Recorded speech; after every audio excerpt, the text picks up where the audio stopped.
Here's a vexing question for Republicans. Does Donald Trump know why he won the presidency in 2016? As the chances of war with Iran, war by design or war by miscalculation, appear to increase, this question grows ever more pressing. In 2016, Trump ran on such an anti-interventionist platform that you half expected to wake up and find that he'd received all-important endorsements from Noam Chomsky, Angela Davis and the ghost of Susan Sontag. This was Trump at his best. He launched an astonishing broadside against the Bush family in South Carolina. "We should have never been in Iraq. We've destabilized the Middle East." They lied. They said there were weapons of mass destruction. There weren't none, and they knew there were none. There were no weapons of mass destruction. Here was the more statesmanlike version given during his acceptance speech at the RNC. After 15 years of wars in the Middle East, after trillions of dollars spent and thousands of lives lost, the situation is worse than it has ever been before. Comments like these surely freaked out thousands of lobbyists and planners who've grown fat from America's endless wars. But they proved wildly popular with voters in key states like Pennsylvania, Michigan and Wisconsin. A study by Boston University's Douglas Greiner and the University of Minnesota's Francis Shen shows how important this non-interventionist stance was to Trump's victory in 2016. The study, called Battlefield Casualties and Ballot Box Defeat, Did the Bush-Obama Wars Cost Clinton the White House? Notes that the domestic effects of the continuous wars of the last 15 years have been unequally distributed.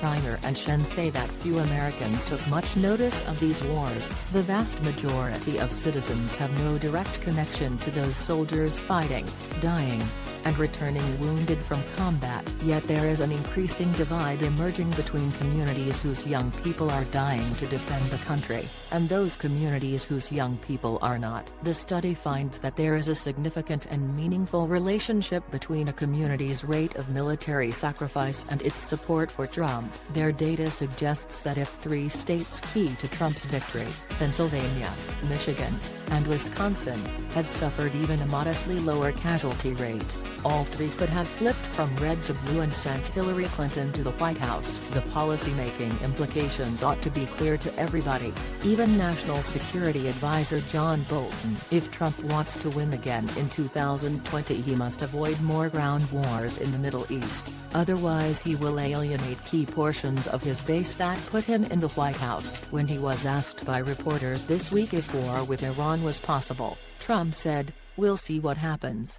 It's going to be a bad problem for Iran if something happens. I can tell you that. They're not going to be happy." These comments came after the decision to halt Iran's crucial oil exports. Trump also ordered a military buildup in the region, including the dispatch of an aircraft carrier and a bomber task force, in response to a credible threat from the Iranian regime. These moves make it more likely that the sons and daughters of Trump voters in key battleground states will be in the line of fire at some point in the near future. Trump-style populism has several layers of vice, some of which are well known. There is the layer of ignorance to political complexity, the layer of hostility to professional politics that leads to dreams of a strong man, the layer of automatic disdain for cosmopolitanism, and there is the layer of conspiracy theory, which runs transversely through all these other layers. But Trump's populism has its virtues, a respect for ordinary humanity and an assertion that the average American is as worthy of dignity and respect as anyone else,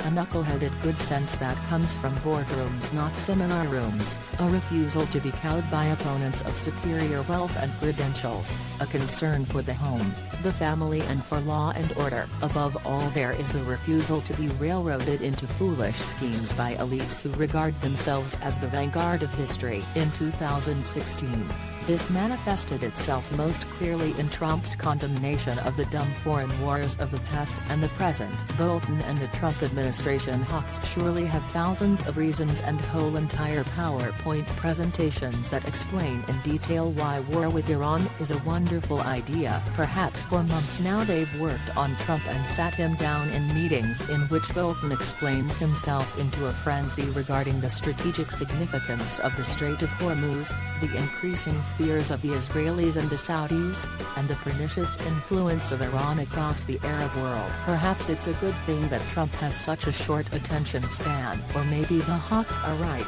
War with the mullahs could be a clear affair, though the evidence hints in the other direction. But a military strike on Tehran would do nothing to help Trump win again in 2020. As we have seen, his gains in 2016 were from those exhausted of fighting the war on terror for the last 15 years. Launch another war and Trump becomes yet another politician who believes American greatness lies in policing the world, rather than restoring the America that has been left behind.